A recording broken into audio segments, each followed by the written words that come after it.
Olá, pessoal, sejam muito bem-vindos a mais uma edição do nosso podcast Do Lado de Cá, que é feito aqui na nossa querida Rua da Ladeira, no Estúdio Hall, no Sind Bancários, sempre às terças-feiras, um novo convidado meu e do professor Juremir Machado da Silva. Tudo bem, professor?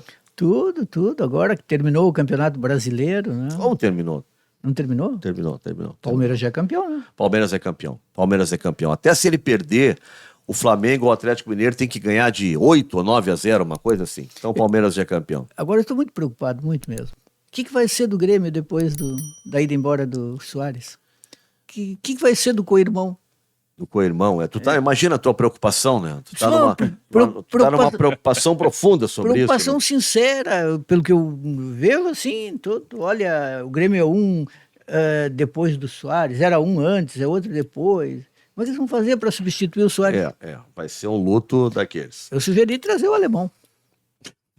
Nosso convidado é o deputado estadual Leonel Hadi, deputado do Partido dos Trabalhadores. Tudo bem, deputado? Obrigado pela presença. Eu que agradeço, Nando, Juremir, uma honra estar com vocês.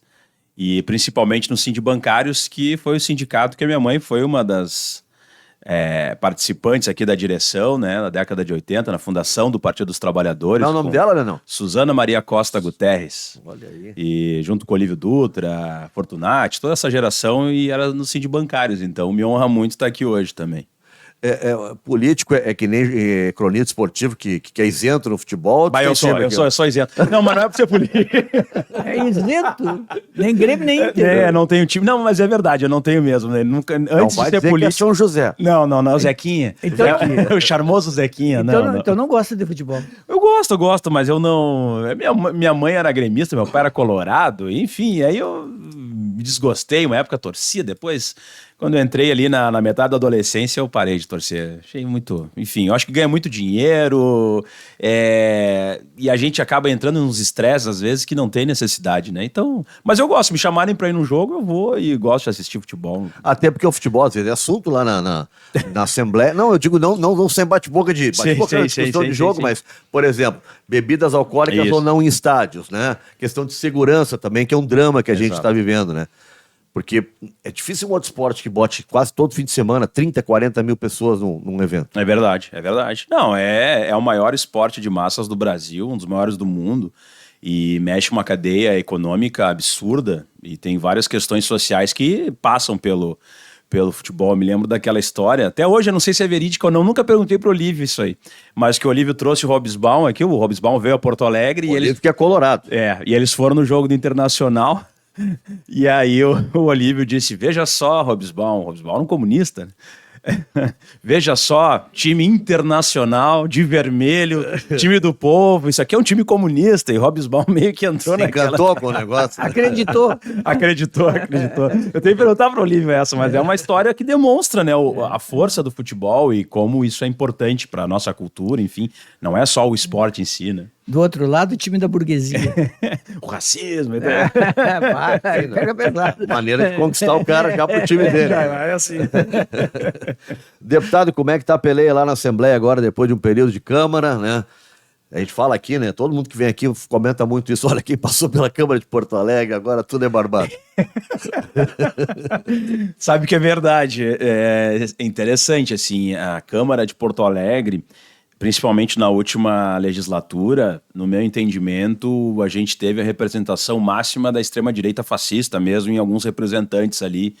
Na atual ou na que passou? Nessa agora. Aqui eu saí, né? Aqui a gente entrou, porque ela passou pelo processo da polarização extrema, pós-Lava Jato e prisão do Lula, enfim. Então, 2020, o Lula ainda estava na situação, ainda envolvida na Lava Jato, e então uma leva ali de políticos da extrema-direita entrou, né? E, no meu entendimento, é uma política muito rasa, muito baixa, muito violenta, muito agressiva, muito sectária, muito...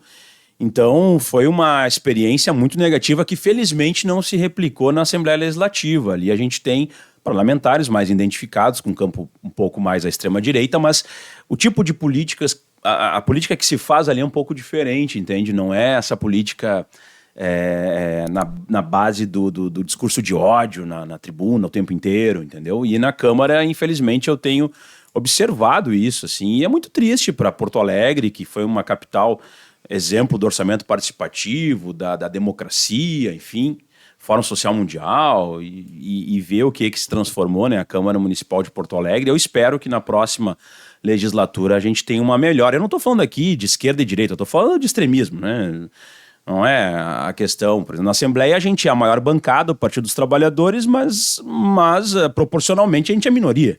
Mas ali, no meu entendimento, a gente tem um centro democrático ainda que persevera, né? E na Câmara já não, é fraticida, é algo, por exemplo, de eliminação das diferenças. Então, se tu é da oposição, tu não tem nenhum tipo de espaço dentro da Câmara, tu não tem uma presidência de comissão, tu não tem, entende? E na Assembleia já se respeita a proporcionalidade. Então, eu acredito que a Assembleia institucionalmente é secular, enfim, é algo que está acima dos partidos, acima dos políticos, mas ela preserva o espírito democrático de uma forma mais efetiva do que a Câmara Municipal de Porto Alegre.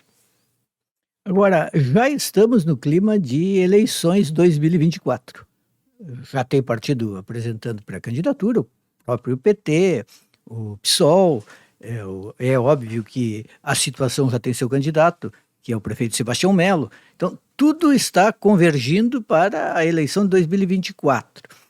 Eu acompanhava até uma discussão hoje num grupo de WhatsApp, e uma parte, o pessoal ali até de esquerda, e uma parte dizia o seguinte: é ruim que já tenha candidatos definidos do PSOL e do PT, teria que primeiro estabelecer um programa, pontos em comum, e depois falar em nomes, mas os nomes já estão dados. Aí alguém disse: não, mas os nomes estão dados no sentido de começar a propor uma negociação, não são nomes definitivos, eles poderão mudar. O que realmente vai acontecer? Esses nomes que surgem é para ficar, é para mudar? Qual seria o procedimento mais adequado? No meu entendimento, a gente já está até atrasado em termos de nomes. Essa é a minha percepção. Enquanto nós temos o Sebastião Melo ao natural, né, se colocando como candidato à reeleição, a oposição ainda, né, não tem esse aparato estatal, porque nós sabemos, quando a gente vai para uma reeleição, quem tem a prefeitura, o governo do estado ou a União, enfim, ele tem uma prevalência porque tem projetos, tem o que apresentar, tem dar entrevistas, os secretários vão, os ministros vão. Então, quer dizer, no meu entendimento, a oposição ela já estaria com tempo defasado nesse sentido. Agora, é claro, os nomes apresentados até o momento, né, são basicamente 3 nomes da oposição nesse momento, né? Maria do Rosário, apresentada pelo Partido dos Trabalhadores, Luciana Genro como, digamos, a candidata a prefeita, pré-candidata a prefeita pelo PSOL, e a Tamires como a vice da Luciana. Seriam esses 3 nomes hoje que estão colocados já de forma oficial, institucionalizados, né? E eu acredito que o diálogo do Partido dos Trabalhadores com o PSOL ele esteja bastante avançado. Então eu acredito muito que nós teremos uma chapa, o que tudo indica, do Partido dos Trabalhadores com o PSOL, repetindo o que aconteceu no governo do estado. Tem negociações, tem conversas avançadas com o PDT, eu conversei com o presidente Vecchio, inclusive esses dias, né? Foi uma conversa muito agradável. Eu acredito que o PDT, ele, nesse momento, né, ele tem alguns grupos divergentes, né, um grupo extremamente governista, que basicamente representado pelos vereadores, né, da Câmara, um grupo mais à esquerda, que seria a executiva municipal, né, o Vecchio, o Cleiton, enfim, né, esse grupo mais brisolista, né, no caso, e a Juliana, ela seria a candidata natural, que me parece que seria muito saudável para a eleição, inclusive, né, e um outro grupo um pouco mais extremista e tal, mas que também não tem tanta força. Eu acredito que tem esses 2 lados hoje que tem mais força no PDT, mas eu acredito que é possível sim, se não no primeiro turno, que no segundo turno, indo para o segundo turno, o PDT esteja junto com essa frente aí do PT, e claro, o PT leva a federação. E o PCdoB? O PCdoB faz parte da federação, é um partido que tem dialogado, tem nossas questões internas da federação. Apresentaram no primeiro momento a candidatura da Manuela Dávila, tem autonomia para isso, tem toda a legitimidade para isso, é um grande quadro, mas no nosso entendimento houve, de fato, tem situações ainda que ficaram da eleição de 2022, né? Que, enfim, né, a gente vai ter que sentar e compor isso, mas eu acredito que estarão juntos, com certeza, porque pela federação, automaticamente, nós temos que estar no mesmo campo.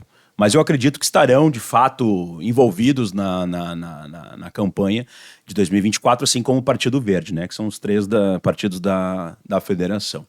Mas eu acredito que os nomes colocados pelo campo da esquerda são nomes de valor, de história, de conteúdo. E agora, independente de quem a gente coloque como candidatura, teremos uma grande dificuldade para a eleição de 24. A gente tem que saber disso. Até porque, deputado, me parece que no campo ali do Sebastião Melo, por exemplo, quem mais tem de candidato? A gente fala no Melo, representando um lado, e depois os candidatos da esquerda, né? Porque a esquerda está dividida nesse momento. E o campo do atual prefeito, não. Talvez o PSDB lançasse alguém, mas já a essa altura, né, Juremiro? Talvez já tivesse ter lançado, não sei, mas... Existem diálogos sobre o PSDB ter uma candidatura pela posição que o Melo teve na questão, né, do vice, candidato a vice-governador, né, na época. Mas poderia ter essa possibilidade, tem o doutor Tiago, teria alguma candidatura talvez um pouco mais identificada com essa extrema-direita raiz mesmo, né, do 8 de janeiro, enfim. Mas até agora, nesse momento... O Onyx Lorenzoni não vai ser candidato? Não tem... Até agora não se manifestou. Até agora não tem uma posição sobre isso. Pode ser algo assim. Nunca foi um lugar, assim, um município onde o Onyx fizesse muitos votos. A Prefeitura de Porto Alegre. Foi falado do Vitorino, foi falado mais... Ele ficou em terceiro no governo do estado. Né, o primeiro foi acho que foi o Preto que ganhou em Porto Alegre, depois o Leite e depois ele. Isso. Eu acredito que... Eu não acredito muito na fragmentação, porque me parece que a prefeitura ela tem feito um acordo muito vantajoso para os campos em termos de espaços na prefeitura, de promessas de secretaria. A gente sabe que isso influencia quando tu tem uma moeda, né, um poder de barganha. Então, se a gente for observar a Câmara Municipal de Porto Alegre, ele tem uma maioria absoluta de parlamentares e até agora tu não vê ruído de... Porque já teria algum ruído, né, de estamos desembarcando da base governista. Não me parece que isso esteja acontecendo, pelo menos por enquanto. Pode ser, claro, no andar da carruagem, mas será uma eleição muito complexa, difícil, mas eu acredito que a gente tem a viabilidade, sim. Eu acredito que teremos segundo turno, talvez bem polarizado, talvez a gente replique a polarização de 22 ainda. O Melo representando, então, o bolsonarismo e o outro campo representando, né, a esquerda, a democracia, enfim. Justamente sobre polarização, porque quem olha de fora pensa às vezes o seguinte, que o melhor seria se entender, todos esses partidos, PDT, PCdoB, PT, PSOL, talvez até o PSB, PV, fazer uma grande frente, porque se fala essa muito... Essa é a ideia. Mas quando surgem os nomes assim, você fica pensando, será que realmente é isso? E por outro lado, alguém escreveu hoje o seguinte, que o PT quer a polarização. O nome da Maria do Rosário foi escolhido para provocar a polarização. Que a ideia é, quanto mais polarizado, melhor. Então, porque quando a gente pensa assim, o nome da Maria do Rosário por um outro lado, a gente diz assim, talvez não seja o nome mais competitivo, a rejeição é grande. Será que o nome da Maria do Rosário é mais competitivo do que o nome da Manuela? O ponto-chave é o seguinte, as pesquisas demonstram que Manuela, Rosário, Luciana Genro, tem praticamente o mesmo índice de rejeição. 2%, 3% de diferença. Mas assim, está dentro da margem de erro, quer dizer, o que significa isso? As personalidades do campo da esquerda, do campo, né, identificado com a esquerda, tem uma rejeição do antipetismo, aquele clássico que é os 30% do eleitorado que não vota no PT de jeito nenhum. Isso é um dado que transpassa a candidatura. Para quem lembra da candidatura da Manuela em 2020, no segundo turno a gente teve que ficar debatendo as fake news clássicas que sempre acabam sendo jogadas contra a esquerda. Defensor de vagabundo, defensor da droga, defensor do aborto, defensor do... Né? E era a Manuela Dávila, que tem uma rede social potente, que tem... transita muito bem pela juventude, enfim, ela tem seus méritos indiscutíveis, eu acho um grande quadro da esquerda. Então, no meu entendimento, Manuela Dávila... Maria do Rosário, enfim, a rejeição que elas possuem tem relação com ser mulher, ser fato, uma sociedade misógina e machista, tem relação com esquerda, tem relação... Então elas pegam muito o mesmo perfil. E no meu entendimento, a Rosário, né, ela sai de uma eleição de 2022 muito fortalecida, ela amplia a votação dela depois de uma eleição muito difícil em 2018. Ela amplia sua votação e ela, é bom que se lembre, quando houve a saída do PT da prefeitura, aquela derrota do Raul Ponte para o Fogás, a eleição, claro, é outro período, outros tempos, mas quem conseguiu a maioria dos votos desde que o PT saiu da prefeitura de Porto Alegre foi a Rosário. Fez mais votos que a Manuela Dávila. Claro, na porcentagem nós temos uma diferença no sentido de que, claro, diminui a diferença entre o Melo e a Manuela foi reduzida frente a Rosário versus Fogás. Mas a quantidade de votos que a Rosário recebeu naquele período, maior do que a Manuela. Então temos dois grandes quadros, mas eu acredito que, de fato, a eleição de 2022, né, a Manuela, por N situações aqui, mas ela meio que se coloca, né, fora do jogo da política representativa, vai trabalhar na eleição do Calil, em Minas Gerais, vai fazer uma questão de consultoria, e isso deixa um certo campo em aberto, né? O PCdoB lança, mas ela está nos Estados Unidos fazendo, né, a qualificação dela, e é um momento político, eu acho que, enfim, que a Rosário tem toda a legitimidade de se colocar como candidata, e inclusive eu defendo a candidatura da Rosário. Agora, é claro, a gente vai ter que enfrentar fake news, a gente vai ter que enfrentar toda essa rejeição que existe em cima do nome dela, de fato, mas isso faz parte da política e se a gente quisesse jogo fácil, não estaria na esquerda. Deputado, tem algum ponto assim que você já pensa que são os pontos, ou o ponto mais fraco do atual prefeito, que é onde na campanha vai ser bem atacado? Transporte público, a questão da privatização da Carris, a questão do DEMAI, a questão envolvendo... A própria questão que ele traz sobre o asfalto, né? Que ele coloca agora essa recapeamento, né? Como é que ele diz agora? Enfim, ele tem agora um projeto, né, do asfalto que está passando pelas vias e retirando buracos, mas ele não entra, de fato, na zona periférica. É claro, eu tenho uma compreensão de que o Sebastião Melo, ele aprendeu... Claro, para mim ele é um monstro da política, né? Um cara que nasceu na política e já transitou por tudo que é campo.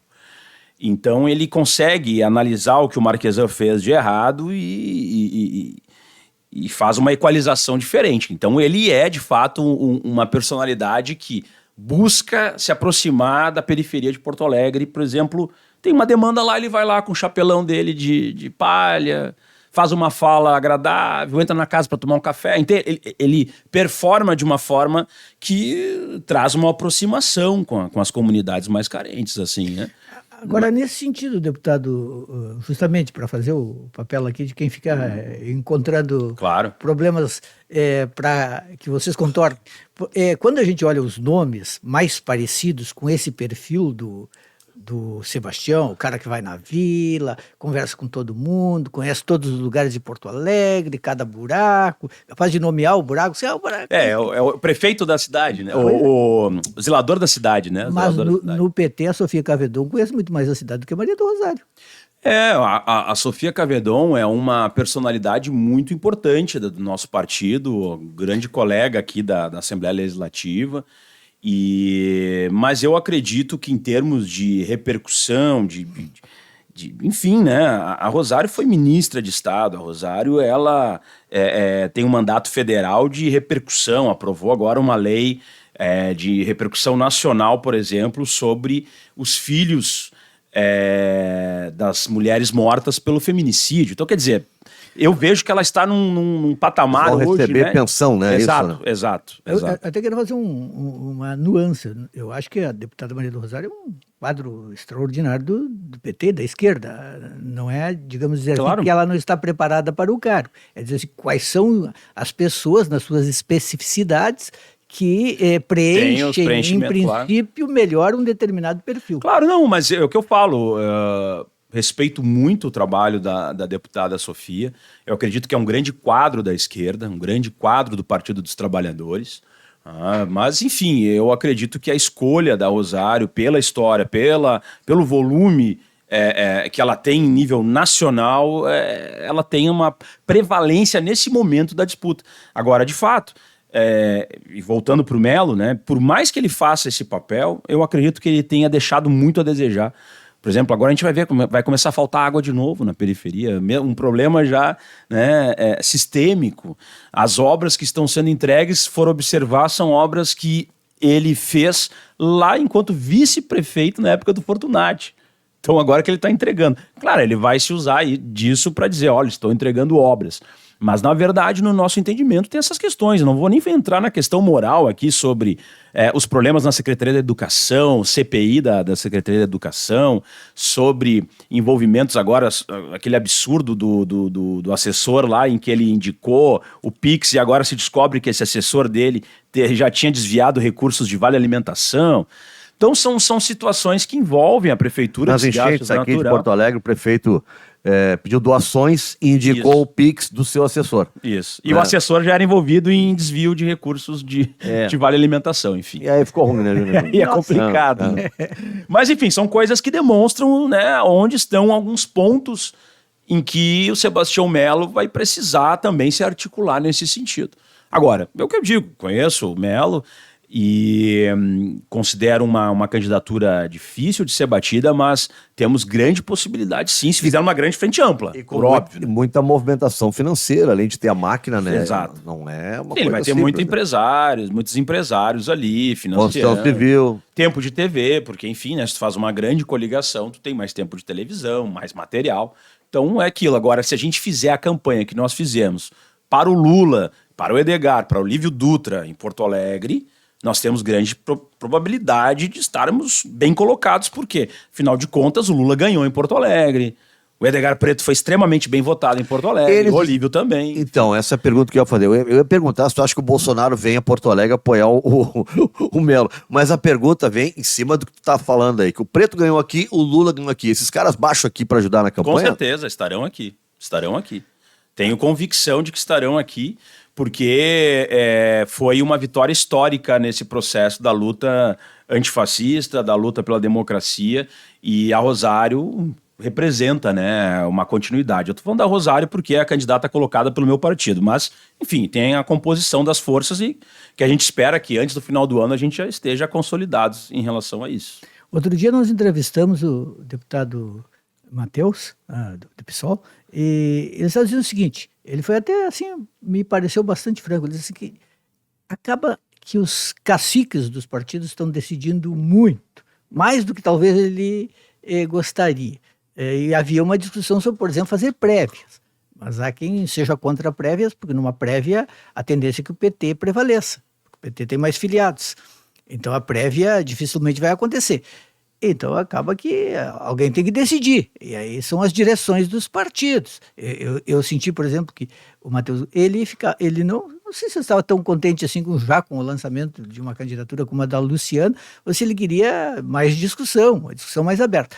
E eu falo disso pelo seguinte, porque quando se pensa em aliança, em princípio se imagina que seja algo totalmente aberto. Por exemplo, vamos fazer uma frente, uma grande frente para enfrentar o Sebastião Melo, que está muito enraizado. Bom, essa frente poderia ter, por exemplo, na cabeça de chapa, alguém como o Pedro Ruas, ou tem que ser alguém do PT? Não precisa ser alguém do PT, assim como não foi na última eleição com a Manuela Dávila, né? A Manuela foi a cabeça, e isso não é uma situação de mas também se diz que o PCdoB é, digamos assim, mais parte do PT do que o PSOL. Não necessariamente, nesse momento. Eu nem vou dizer, tem uns que dizem que o PCdoB é um puxadinho do PT. Não é verdade. Claro, na federação foi muito importante, porque o PCdoB, de fato, ele se extinguiria se não estivesse dentro da federação. Isso é um fato consumado, mas o PCdoB tem sua autonomia, tem grandes quadros e não, de forma alguma, tem uma vinculação com o Partido dos Trabalhadores de subordinação hierárquica ou qualquer coisa do gênero. Agora, em relação às primárias e às prévias, eu não sou contrário em relação a essa proposta. Não me coloco de forma contrária. Só que, de fato, eu acredito que essa proposta deveria ter acontecido lá por maio desse ano. Não agora, a gente entrando em dezembro, janeiro, porque se a gente... vamos pensar, quando se levantou essa questão das primárias, os nomes que vão se apresentar, isso já era mais ou menos outubro, setembro. Até se organizar, a gente ia entrar em 2024 e a gente sabe. Por exemplo, teve uma prévia que foi muito... Teve 2 prévias, eu acho que foram muito traumáticas por parte dos trabalhadores. As 2 envolvendo o Tarso Genro. A primeira foi com a questão do Fortunati, a segunda do Olívio. E foi uma situação fraticida, que perdemos um grande quadro, que era o Fortunati naquele momento, e talvez tenha existido um enfraquecimento da candidatura ao governo do Estado. Tarso Genro já admitiu que errou várias vezes. Não, eu tô falando do Tarso, que para mim é um dos maiores quadros políticos, e eu sigo o Tarso. E a grandeza também, admitiu que errou, né? Mas enfim, fica a experiência do Partido dos Trabalhadores em situações nesse sentido, né? Tem que aprender, né? Então isso me causa um certo desconforto.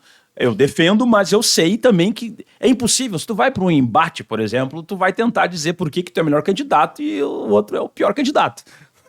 Então, de certa forma, aí um grupo vai ter uma torcida organizada para A, torcida organizada para B, e essas torcidas vão... Aí fica um estrago no fim. Tu mobiliza as forças, ainda mais quando tu coloca outros partidos. E aí tinha todo um debate. Faremos como essa prévia, ou primárias, né, que chamava. Como é que vamos fazer? Vamos fazer somente os filiados? Vamos ampliar para todo mundo? Tá, e quem disse que tu ampliar para todo mundo não vai entrar, né, pessoas da extrema-direita para votar também, para tentar pegar o candidato mais frágil para isso?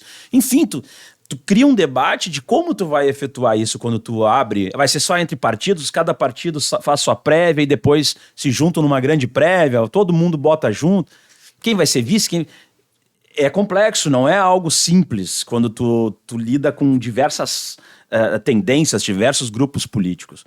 E então, assim, respeito quem pensa diferente, mas eu não vejo a efetividade disso e o tempo necessário para que a gente consiga chegar em 2024 numa situação realmente competitiva, porque o nome já tem que estar circulando, as pessoas têm que estar conhecendo, já tem que estar mostrando o trabalho. Porque uma eleição tem 45 dias, é muito pouco tempo. Entende? Deputado, a questão diversidade aparece para vocês no debate da chapa. Por exemplo, a Maria do Rosário é uma mulher. Sim. Né? Nunca tivemos uma prefeita mulher. Sim. Né? A figura de uma negra, de um negro, tá na chapa também. Isso é pauta entre vocês? Claro, é debatido isso? Claro. Tudo indica que as negociações podem chegar nesse consenso. E eu acredito que chegarão nesse consenso. Então... Mas aí se a gente parte do que o senhor disse aqui, de que acredita que as negociações entre o PT e o PSOL estão bem avançadas. Sim. E, bom, o PSOL lançou uma candidatura que tem a Luciana e que tem a Tamires. Então, sim, nesse sentido, dessa chapa do PSOL, quem vai ficar é a Tamires. Aí eu não sei, Aí tu que tá dizendo. O jornalista já fala do raciocínio. Eu tenho meus limites aqui, né? Até onde eu possa ir, mas eu acredito que a gente possa avançar e tudo indica que a gente avançará nesse sentido. Agora, como vai acontecer, aí eu já não tenho autorização para falar, né? Antes de a gente voltar, vamos voltar a falar... Mas era bom entendedor. É verdade. Fica no ar. Vamos voltar a falar de política, mas eu queria falar um pouquinho de ti, que tem uma curiosidade. Tu é policial, né? Sim. Polícia Civil. Isso. E começa, imagino, a atuar politicamente já como policial? Na verdade, eu nasci na política. Meu nome é Leonel, em homenagem ao Brizola. Meu pai foi um dos fundadores do PDT, brisolista, do Grupo dos 11. Como é que era ser assim, um cara de esquerda dentro da polícia, que a gente sabe que é meio complicado isso? É difícil.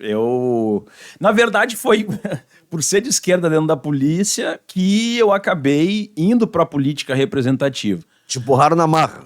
Porque assim, o meu pai foi fundador do PDT, brisolista e tal, Grupo dos 11, ditadura, toda a função. Qual é o nome do teu pai? Ronald Hadi.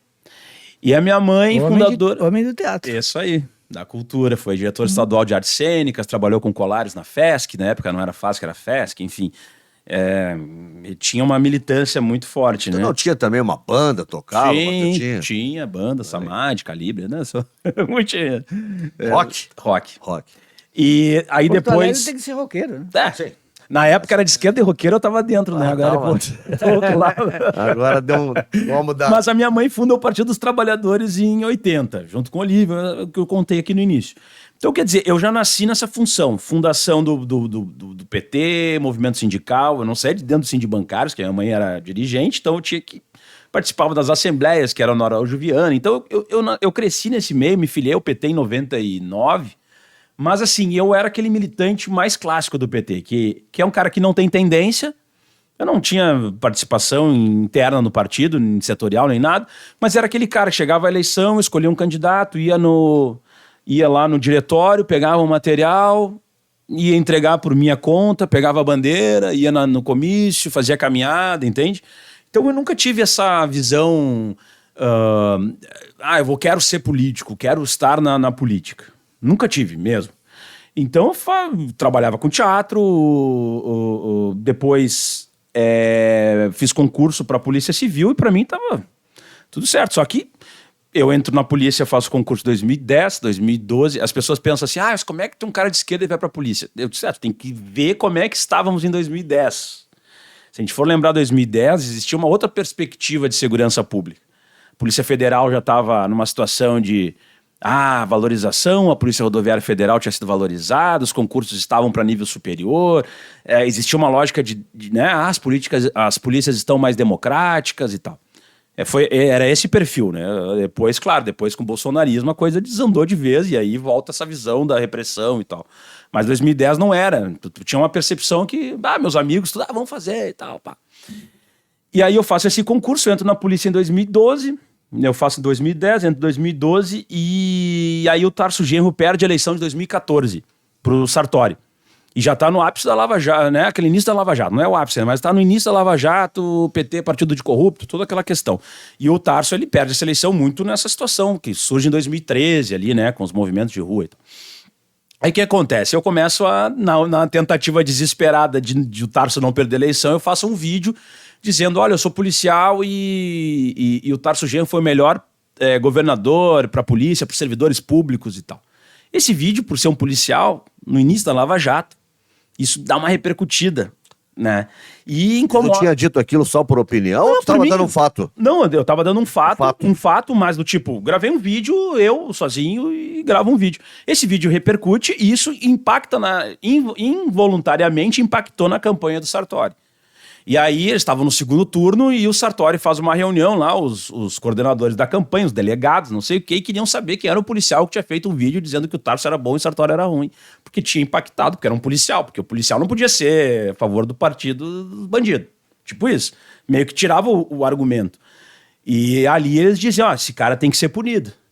E aí o delegado que trabalhava comigo na delegacia estava nessa reunião, era ligado ao PSDB, e ele me chama, ele disse, olha, Leonel, eu gosto muito de ti, a gente trabalha muito bem aqui, tu é um cara excepcional, eu só vou te alertar. Esses caras vão te perseguir.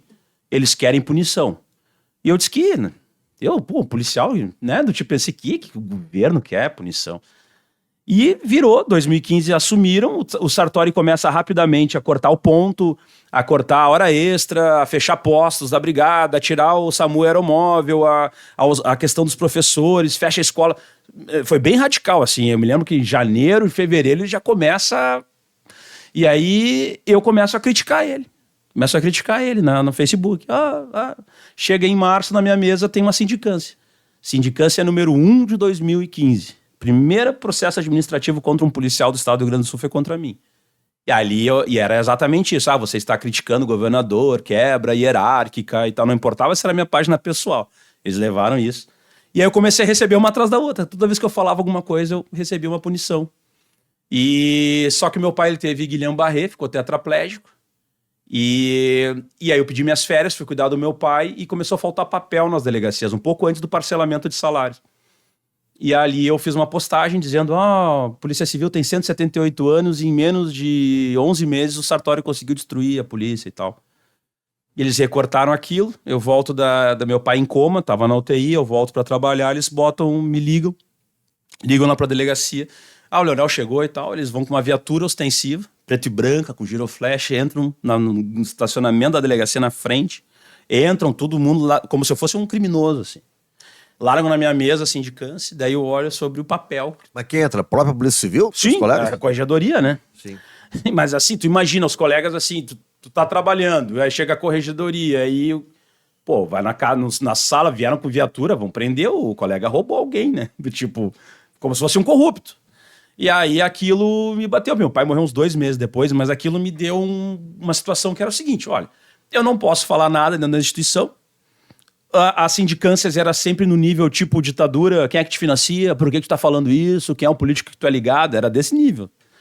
Né? Pra tu ver, 2015, então quer dizer, isso já era proto 2018, entende?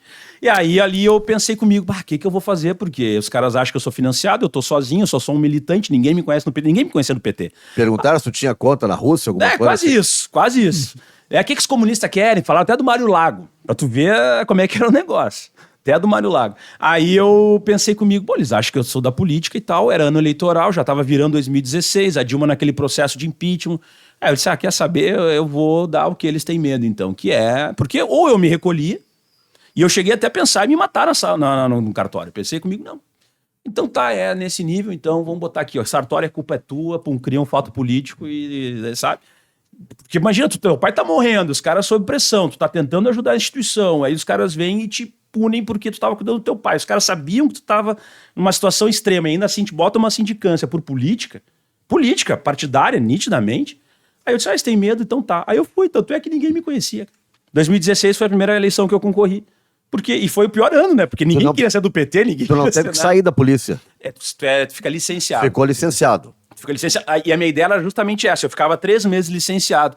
E aí eu pensei, cara, eu vou ser o suicida da hora, porque 3 meses licenciado... Pra concorrer. Claro, mas não podia me punir. Entendeu? Então eu podia falar mal do Sartori. Se eu não ganho, eu volto, estou morto. Eu não tinha objetivo de me eleger, porque imagina, eu entro na eleição lá por maio.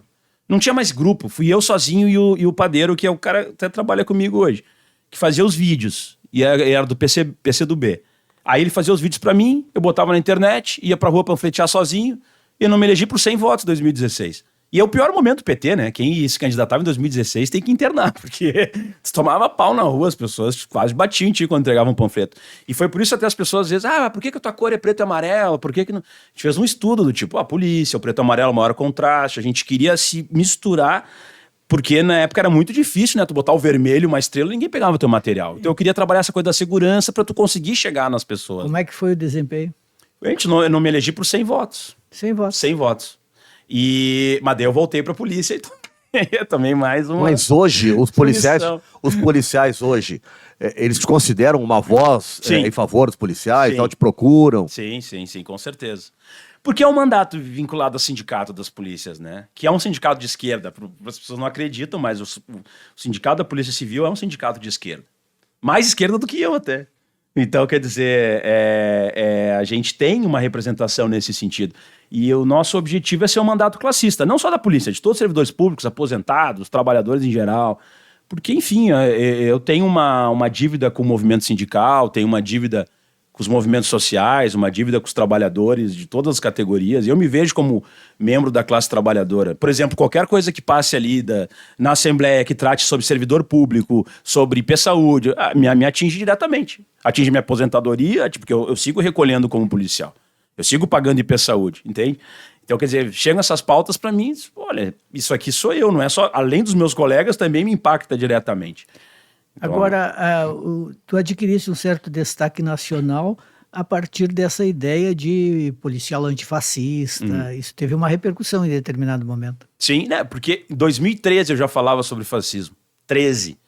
Quando começaram essas manifestações de rua, porque eu me formei em História e me formei em Direito. Em História eu fiz pós-graduação em História Contemporânea. Então, e Direito, depois eu fui fazer Direitos Humanos, né? Mestrado em Direitos Humanos. Então era um assunto que... Mas 2013 eram manifestações de esquerda também. Começou, né? Começou. Tinha de direita, mas tinha talvez, de esquerda. Talvez o pessoal participou ativamente das... Começou. Começa com um movimento... com movimentos clássicos da esquerda de tomar as ruas, com a passagem, etc. Aí começa aquela questão, educação padrão FIFA, saúde padrão FIFA, todo aquele debate. Ok, isso aí. Mas, e é interessante isso, a partir da violência policial de São Paulo, e aí que é o ponto-chave, que tem várias teses sobre isso, mas ali existe uma inversão, quando aquela função da polícia de São Paulo, que ela agride os manifestantes, que em tese deveria ser um momento que a esquerda então deveria crescer, mas naquele dia em diante, nitidamente, não sei se pela repercussão midiática, mas parece que existia algo pronto para se acoplar a esse movimento de rua. E aí o que a gente começa a ver, quando começa a ter todas aquelas acho que era quintas-feiras, se eu não me engano, semanal, né? Durante um bom período.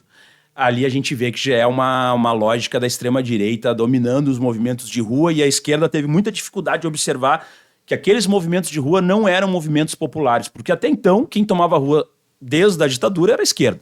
E foi muito estratégica a época. Eu estava viajando por todo o Brasil porque era a Copa das Confederações. Então, onde o Brasil ia, eu estava. Era Fortaleza, Sim. São Paulo, Rio, Brasília, né? E era impressionante, assim. Dentro dos estádios, né? Dentro de tudo que era lugar, assim, ó. O trajeto do Mineirão. Mineirão é uma linha reta que tu vai, uma avenida grandona, tu sai e vai em direção ao Mineirão. E ela é toda de revendas de automóveis, de casa, assim.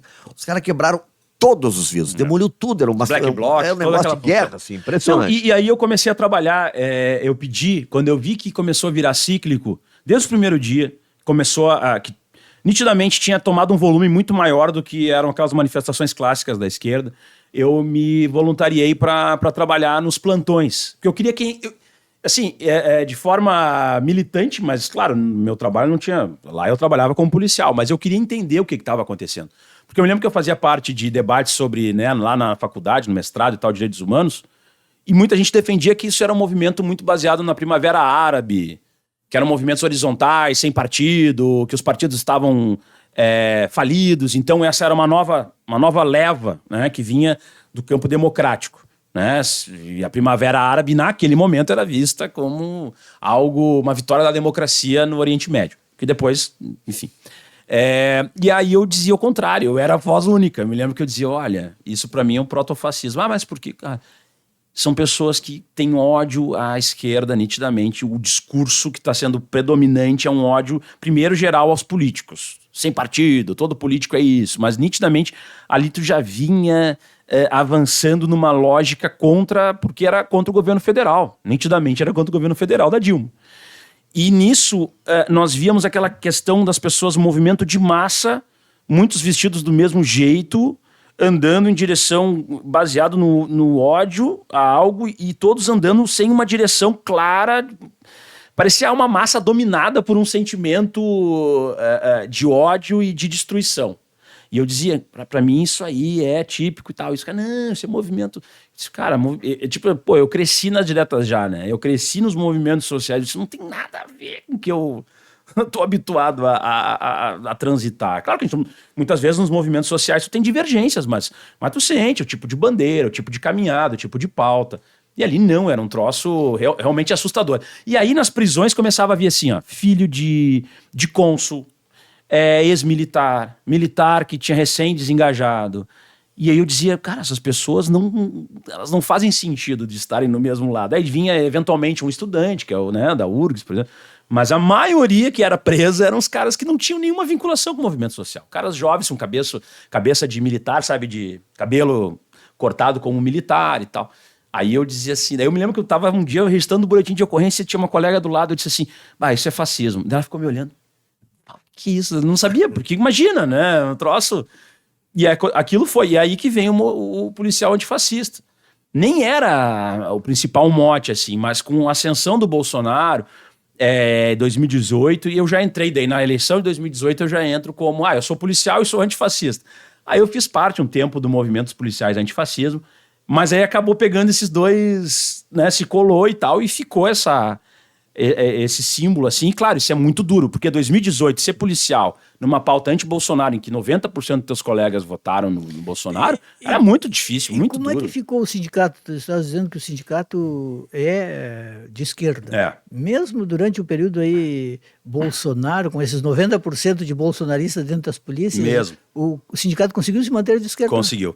Porque ele dialoga, ele é um sindicato de esquerda, mas ele dialoga com todos os campos, né? Então ele é um sindicato de fato classista, então, né, ele não é sectário nesse sentido, mas ele tem um posicionamento mesmo, se for conhecer as figuras ali, é um posicionamento de esquerda, mas transita, né, por todos os lados. Agora, 2018 foi...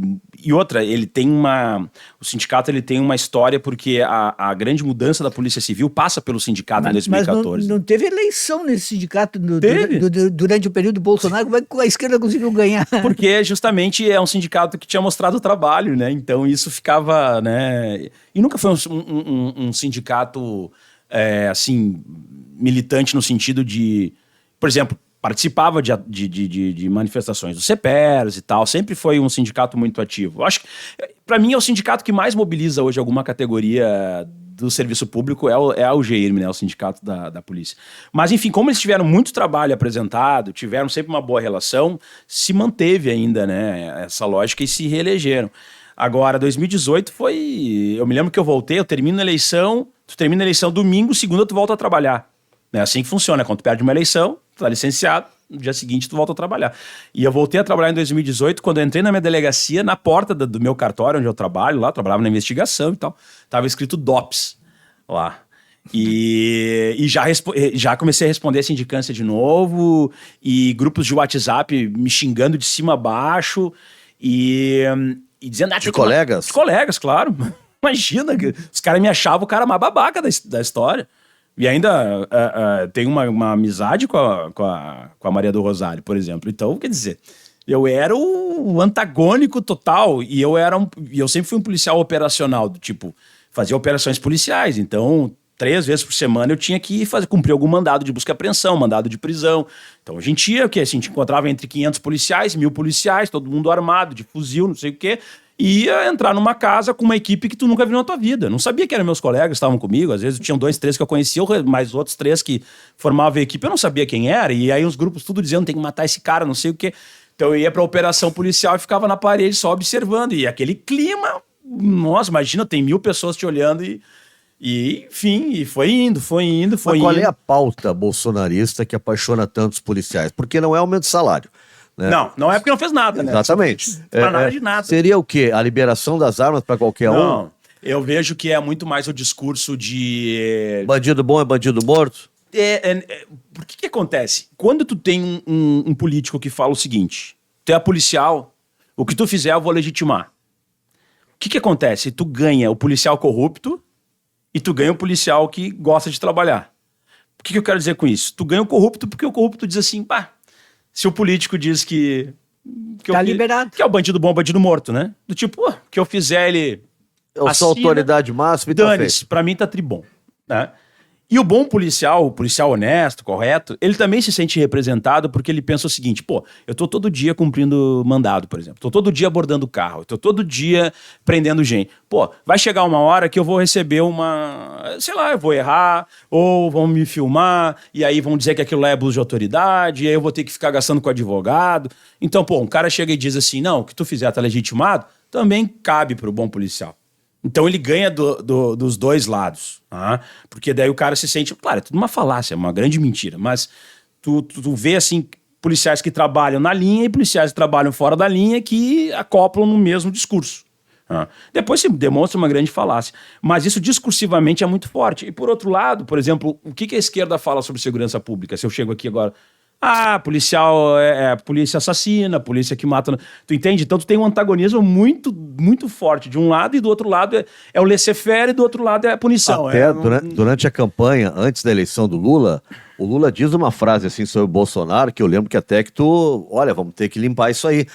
Lembra o que foi, Leonel? Ele falou, ele não gosta de gente, ele gosta de polícia. O Bolsonaro não gosta de gente, gosta de polícia. E aí depois ele pede desculpa e tudo, mas te manifestar sobre isso, né? É um ato falho que de fato demonstra que a gente tem uma dificuldade. Seria um preconceito estrutural da esquerda contra...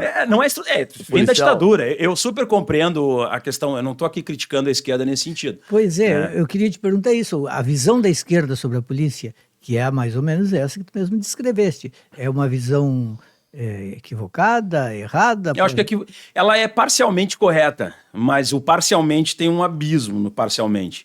Porque eu sempre falo assim, primeiro, o policial, ele é um trabalhador, ponto final. Goste ou não goste, ele é um trabalhador. E pra mim ele é um proletário. Não só pra mim. Se a gente for categorizar, onde é que entra o proletário? Aquele que só tem sua prole, só a sua força de... né, sua mão de obra pra trabalhar. Bom, o policial, ele põe um colete todo dia e vai pra rua, ponto final. Pra mim, ele é um proletário, então não tem que discutir isso. Então ele tem suas demandas como trabalhador, não importa a linha ideológica dele. Ele é um trabalhador, ponto. Se a gente começar a achar que policial é igual à instituição, a gente já tá com um grande problema, no meu entendimento.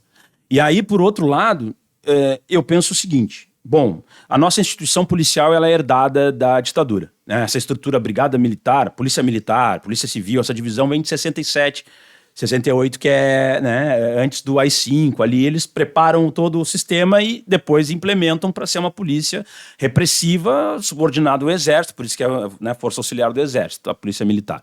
Bom, então a gente herda isso em 88, a gente não desfaz esse nó, permanece, então fica natural. A esquerda, pô, lutava pelos direitos humanos, a polícia, né, infringia, atacava os direitos humanos, com a tortura, etc. Não se faz comissão da verdade, isso contamina a instituição e contamina os discursos. Então é natural que tu tenha historicamente esse atrito. Mas, por outro lado, as forças de segurança também avançam. Por exemplo, hoje a gente tem um departamento de grupos vulneráveis. Então a gente tem a delegacia do idoso, delegacia da mulher, delegacia da criança e do adolescente, delegacia de combate à intolerância. Se a gente não observar que a polícia também é uma garantidora de direitos humanos, a gente fica num discurso complexo. Porque tu imagina se hoje a gente acabasse com a polícia, o que restaria? Milícia. Embora a milícia tenha saído, né, do Rio de Janeiro, saia de dentro da polícia, mas hoje, se a gente extinguisse a polícia, o sistema de repressão que nós teríamos, porque seria necessário uma sociedade complexa, seria muito pior do que nós temos hoje com a polícia. Isso é fato. E claro, existe a polícia de choque, que vai estar movimentando, vai estar atuando contra movimentos sociais, contra grevistas, contra o MST, etc. Mas existem outras vertentes dentro da própria instituição que não atuam necessariamente batendo em professor, por exemplo. E parece, quando tu fala de polícia, que todo policial bate em professor, todo policial mata jovem negro na periferia. Eu trabalhava na divisão de homicídios. Quem é que eu investigava? A morte de preto pobre na periferia. Entende? Daí tu chega, policial assassino. Eu disse, nunca matei ninguém. A única vez que eu entrei num confronto armado, eu baleei um cara branco de olho azul. Porque foi legítima defesa. Então, entende? Às vezes tu cria um cenário que não necessariamente é assim e tu perde a oportunidade de avançar. Eu não estou dizendo que a gente tem que aplaudir tudo que a polícia faz. Eu defendo câmeras corporais, por exemplo. Eu usava na polícia câmeras corporais. Cada policial sair com uma câmera. Eu usava. Por exemplo, eu sou a favor de ouvidoria externa, controle social, entende? Em geral, há uma resistência na polícia ao uso. Eu já vi policial dizendo assim, e os bandidos não vão usar câmera? Não, mas eu usava justamente, como eu cumpria muito mandado, chegou uma determinada circunstância em que toda hora vinha um argumento de que, não, a operação foi mal feita, a operação não sei o que, o cara me espancou. Sempre vinha uma história. Claro, depois tu mostrava que era mentira, mas aí tu tinha que ir lá gastar teu tempo. Eu comecei a usar a câmera, porque eu disse, não, eu não vou, entendeu? Tá tudo gravado aqui, tá ali, pega a prova, eu não vou ficar gastando meu tempo, porque, enfim... Então, para mim, é uma proteção ao policial, mas discursivamente a gente tem que saber como dialogar sobre isso, porque senão a gente fica só, isso aqui é para o policial não matar ninguém, isso aqui é para o policial... Claro, o efeito prático, por exemplo, de São Paulo foi a redução de 80% dos homicídios. Pô, isso é um dado concreto. Não tem como a gente abdicar dessa política pública, no meu entendimento. Agora, discursivamente, a gente tem que saber como encaixar uma coisa na outra, porque ficar só num discurso de não, é para contra a morte, não sei o quê... Aí fica difícil de convencer ele a botar um equipamento. Ninguém gostaria de usar um equipamento desse. Tem que botar uma câmera sem... No projeto que tu vai fazer, criminalizar o policial. Tem que ser assim, pro bom policial contra o criminoso e pra população em geral contra o mau policial, entendeu? Pra mim é isso. Mas tu tem que mostrar os dois pesos, senão tu fica só no... tem que te cuidar porque tem um cara criminoso. Deputado, voltando à eleição aqui, as ações do governo Lula ajudam na eleição de Porto Alegre? Ajudam. Nós teremos agora, para o ano que vem, mais de 500 escolas no Rio Grande do Sul com turno integral, por exemplo, via governo federal, tanto municipais quanto estaduais. Então, vem um recurso nesse sentido. A gente tem o programa Minha Casa Minha Vida, que agora as pessoas aí que recebiam Bolsa Família não precisam mais... já está quitada a dívida, teremos mais uma ampliação desse programa. Então a gente tem políticas efetivas para o Estado, o próprio Hospital de Clínicas agora recebendo 500 milhões de reais.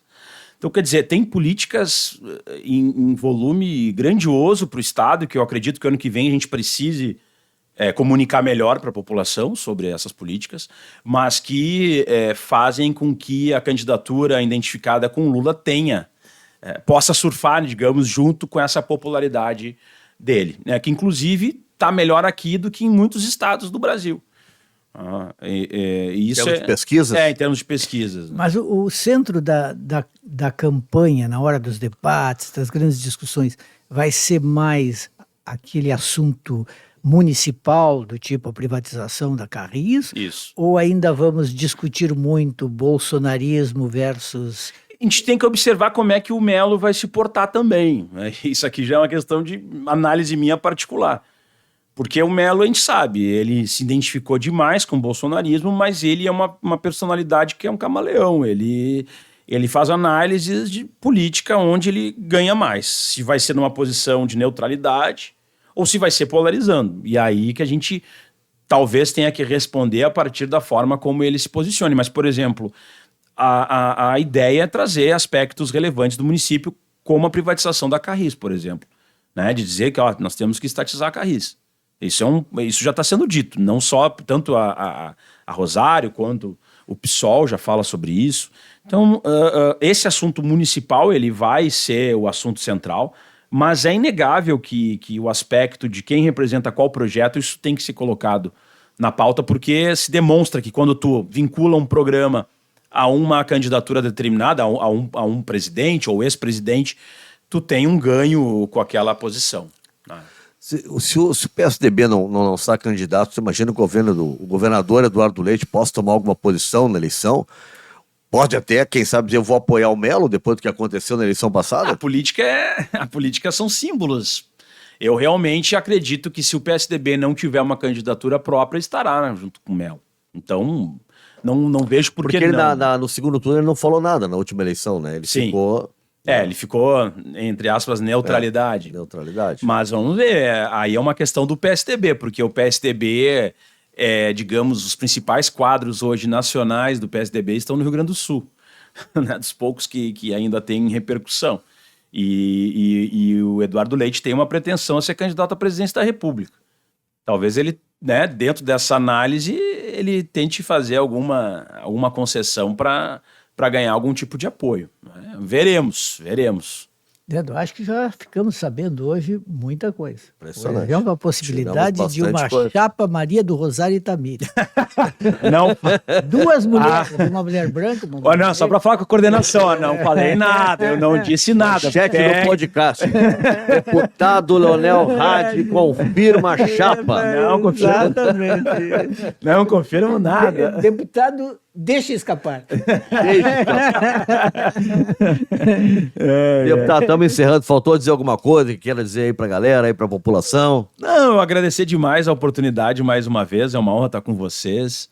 E dizer que eu espero que em 2024 a gente esteja numa situação ainda melhor do que estamos em 23 dentro do campo democrático. Eu digo, né? Estamos hoje melhores que estávamos em 22 e eu espero que em 24 estejamos melhores do que hoje. E eu acredito muito nisso, acredito muito no campo democrático, voltando à Prefeitura de Porto Alegre e vou estar na rua trabalhando para isso aí. Legal. E olha só, o pessoal, eu tava, não sei o que aconteceu com o meu WhatsApp, eu não achava o telefone da Luciana, do Leonel, e eu fui no Instagram, e ele respondeu.